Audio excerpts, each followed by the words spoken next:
été perdue, la voix est restée. En vertu du droit inaliénable qu'a tout peuple de disposer de lui-même, je proclame solennellement, en ce jour béni du 7 août 1960, l'indépendance de la Côte d'Ivoire. Mais que représente cette personne? Un film ou juste une archive? Pour parler de l'histoire des archives en Côte d'Ivoire, nous n'allons pas remonter aux archives de l'Afrique occidentale française, mais tout simplement vous dire que les archives en Côte d'Ivoire sont maintenues au niveau du ministère de l'Intérieur jusqu'au 27 mai 1957. Ces archives étaient donc sous la tutelle du ministère de l'Intérieur. Ce rattachement administratif avait pour but de contrôler les archives des collectivités locales et territoriales, mais surtout de favoriser le développement des services d'archives. Au fait, qu'est-ce qu'une archive? Si l'on interroge le commun des mortels, on obtient le plus souvent une réponse à la conception ordinaire et la plus usuelle. Une archive, c'est un document ancien et essentiellement sous forme papier ou vidéo, aussi que physique. C'est un document administratif, de la paperasse dont on n'a plus besoin, mais qu'on est obligé de garder. Alors, on le stocke. On peut s'interroger sur cet état de fait. Il n'est pas question ici de douter de la responsabilité et de l'engagement des décideurs. C'était une volonté de la part d'un homme politique. En l'occurrence, le ministre Bernard Dadier, que tout le monde connaît dans ce monde, et dans le monde culturel surtout. Et donc, ce bâtiment était d'abord habité par, ce que je voudrais vous dire, c'est que c'est le palais du gouverneur. C'est un pot très très important pour nous. Ce tour est très très important. Parce que c'est pour la marque un tournant, je peux dire dramatique même de la vie de la Côte d'Ivoire. Sur ce pot, vous avez, j'ai écrit ici, la Côte d'Ivoire de 1999 à 2000, les hommes forts. C'est un pot qui a été fait pendant la crise en Côte d'Ivoire, pendant la première crise, le coup d'État de 1999. Et sur ce pot, vous avez le nom de tous les acteurs, en tout cas les acteurs importants qui ont participé à cette crise. Cependant, ces derniers qui ont pourtant un rôle de première importance sont trop absorbés par le présent et par ailleurs ne sont pas suffisamment alertés sur les dysfonctionnements liés à l'absence de politique d'archivage et d'information. Le ministre Bernard Dadier a eu cette ingénieuse idée de faire de ce bâtiment un musée national du costume. Pourquoi le musée national du costume? Parce que le costume identifie un peu. Ils sont au sud, ils sont au centre, ils sont à l'est de la Côte d'Ivoire. Tous les Akans habillent le roi avec un pagne de haute portée sociale qu'on appelle le kita. Voici le kita. C'est un pagne de grande valeur et normalement ne porte pas ce pagne qui veut. Pour beaucoup de pays africains, en particulier en Côte d'Ivoire, il y a une négligence totale des archives. Ils sont méconnus et on accorde peu d'importance. La théorie des 3 âges montre le cycle de vie des documents comme un être humain. Un document naît, vit et meurt. Ainsi, la place de l'archiviste doit donc être auprès des décideurs. L'importance des archives pour le développement d'un pays est primordiale, car les dégâts causés par l'absence d'archives organisées sont tout aussi graves que ceux causés par la guerre.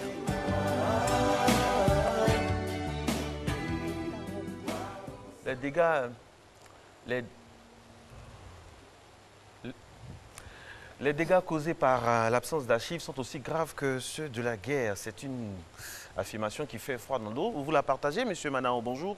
Oui, tout à fait. Et puis, sans archives, vraiment, pour un État, il est condamné à une amnésie imparable. On ne peut pas concevoir un État ou une société sans archives organisées. Sinon, c'est une amnésie imparable parce que c'est le drame pour la société qui va marcher à volo, qui ne sait pas où est-ce qu'elle va. parce qu'elle n'a pas de repères. Alors, parlons d'amnésie et corrélation avec la mémoire. Est-ce que nos archives aujourd'hui sont répertoriées et bien répertoriées? Oui et non. Parce qu'en fait, si on prend les archives comme données, on a vu dans le reportage, on donne une définition qui n'est pas exacte des archives. Parce que archive est appelé archive tout document qui est produit par un individu ou une société. Quel que soit l'âge du document, que ce soit son support ou sa forme. C'est-à-dire le conducteur de Matin Bonheur, oui, dès lors qu'il est édicté, c'est une archive. Parce que c'est un document qui est produit ou qui est reçu, qui est un document. Donc on ne peut pas dire que l'archive est liée à l'âge ancien du document ou son c'est toutes les fois qu'un document est produit, c'est déjà un document d'archive. Alors l'histoire des archives en Côte d'Ivoire, ça commence comment? À quel moment on a commencé à archiver dans notre beau pays? De façon thématique, ça remonte depuis le temps de la colonisation, où les archives côtoyaient le gouverneur à Bégerville, et puis après plutôt à Basse, puis après à Bégerville. Bon, ce n'était pas organisé en tant que tel. C'est lorsque on devrait recevoir en Côte d'Ivoire une femme européenne, française, qui doit venir ici pour travailler, elle a exigé que son mari l'accompagne. Or, son mari qui était un ancien de l'armée française n'était pas archiviste. Donc on a dû lui donner ce rôle-là d'archiviste. Ah bon? Ce rôle a été créé exprès. C'est une histoire d'amour qui a créé les archives en Côte d'Ivoire. Et c'est Ange Gabriel Francesi, qui est ce Européen, qui est venu donc gérer nos archives avec un des intérêts. Ange Gabriel Francesi. Ange Gabriel Francesi. Francesi, le premier officiel, archiviste officiel, entre guillemets, parce qu'il n'était pas de formation archiviste. Oui, mais il était capitaine de l'armée française en réserve. Il est venu donc à jouer ce rôle-là, mais pas de façon très correcte. Donc, on a compris très bien que lorsque les Blancs voulaient nous aider à construire un bâtiment d'archives conforme, bon, on n'a pas porté assez d'intérêt.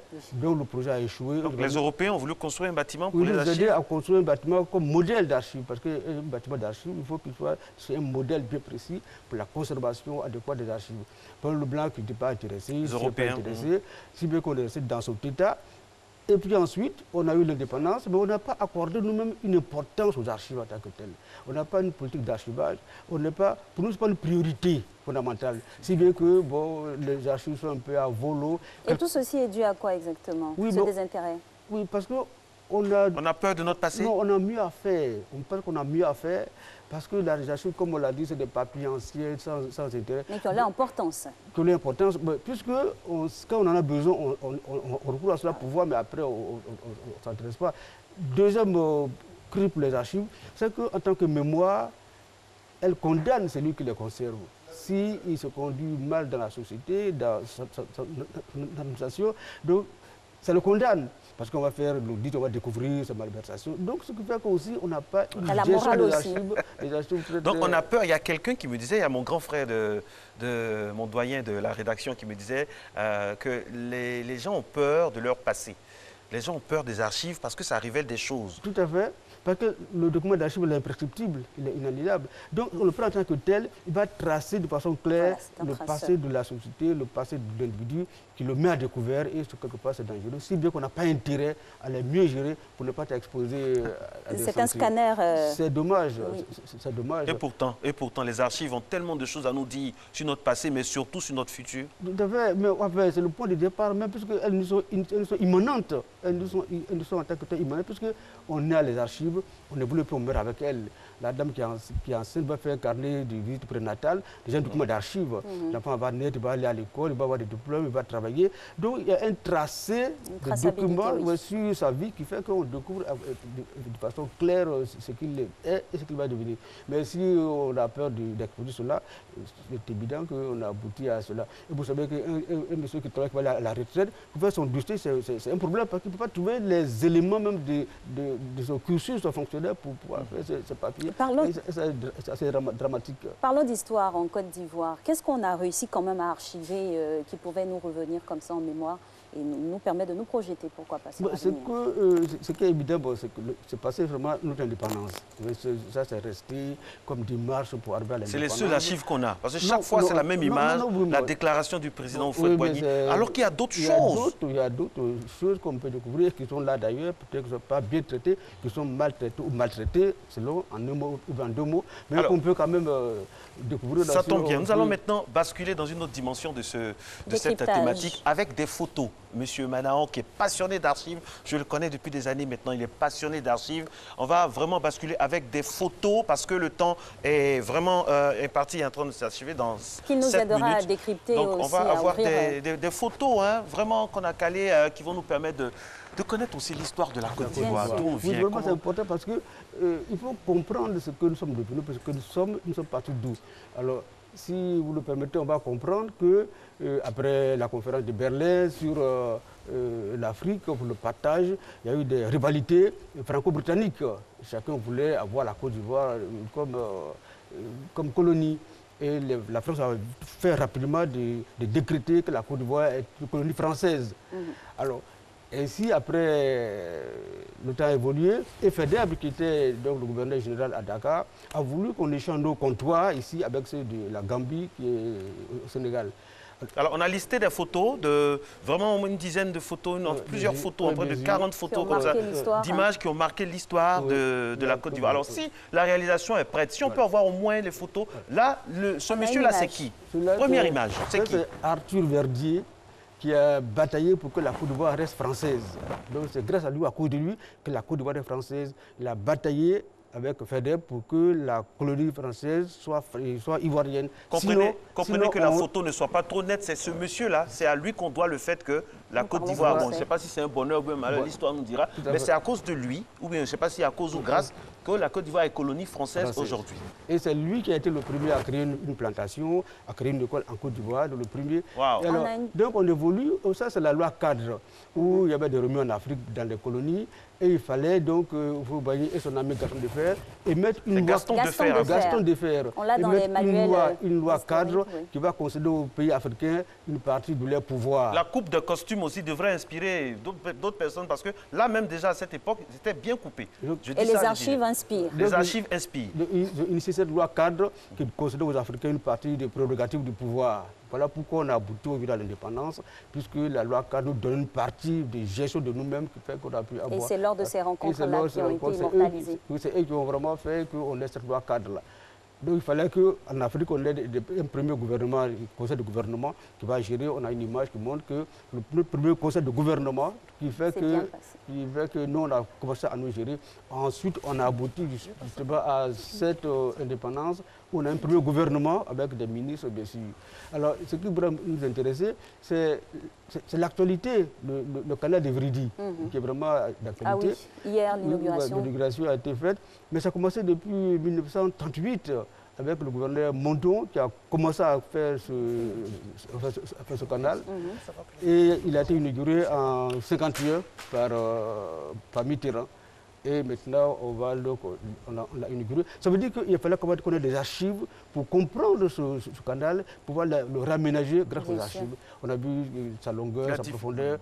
Donc, on a pu nous fonder sur les archives pour refaire donc, ce canal qui fait qu'aujourd'hui, il est plus performant. Parce qu'on a un passé qui montre ce qu'il a été et où il était défaillant pour le corriger, pour être dans... En tant que passionné des archives, vous, qu'est-ce que vous pensez nécessaire pour que les archives soient vraiment quelque chose d'intégré à notre société, quoi? Parce que quand on voit quelqu'un dans une entreprise, quand on l'envoie aux archives, c'est comme une punition. Alors que, normalement, on ne devait pas envoyer la personne en tant que punition. Et en fait, il faut organiser... Il faut valoriser même cette fonction-là. Oui, parce que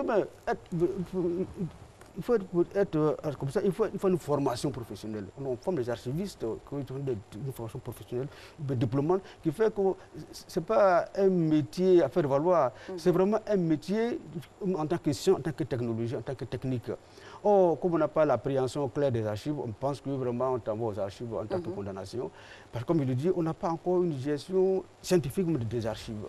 En tant que tel, nos États n'ont pas encore perçu la dimension des archives en tant qu'instrument de développement, en tant qu'instrument de bonne gouvernance. Or, elles sont plus que d'autres instruments de bonne gouvernance, instruments de même de développement. Parce qu'on ne peut pas se développer si on n'a pas des archives organisées. Si on n'a pas fait ce travail d'archivage, on aurait recommencé à faire des études sur le port, sur le canal. Oui. Ça fait encore des dépenses supplémentaires. Or, déjà, on a pu avoir une base pour vraiment arriver à faire ce travail de façon efficace, puisqu'on a un repère, on a une transcendance, puis on a une transparence qui fait qu'on découvre où est-ce qu'on était pour mieux améliorer ce qui n'est pas très bien fait. Et puis aussi, pour avoir de bonnes archives, il faut doter il faut doter la télévision, la radio aussi d'outils performants, techniquement.